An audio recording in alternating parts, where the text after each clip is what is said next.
Je voudrais juste donner un éclairage. Un de nos collègues évoquait tout à l'heure les atteintes au droit de propriété qui étaient menées par les véganes. Je cite ses propos, ce ne sont pas les miens.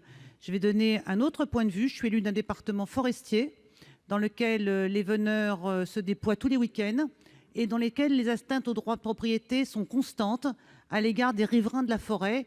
Et dans mon département, la cohabitation entre les veneurs et les populations devient de plus en plus tendue, de plus en plus difficile.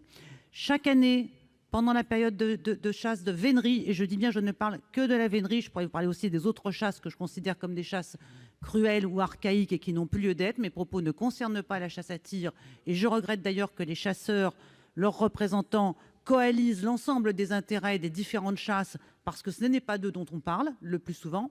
Dans mon département, chaque année, pendant les périodes de chasse de vénerie, il y a des incidents graves entre les riverains de la forêt et les veneurs, puisque les grands animaux se réfugient dans les jardins, dans les centres-villes maintenant, c'est le cas également, et à chaque fois, la population prend la défense des grands animaux et les affrontements avec les veneurs sont nombreux. Donc, si on doit parler d'atteinte au droit de propriété, c'est effectivement au droit de propriété des habitants dans leur propre terrain que ces atteintes sont nombreuses. J'ai entendu tout à l'heure les différentes assurances qui avaient été données de la part du gouvernement en ce qui concerne de futures dispositions législatives, un texte spécifique consacré au délit d'entrave. Je sais quel en est l'objectif. Cet objectif, c'est justement de limiter non pas les extensions de territoire des veneurs sur les propriétés privées, mais de limiter l'action de ceux qui aujourd'hui portent la parole des habitants.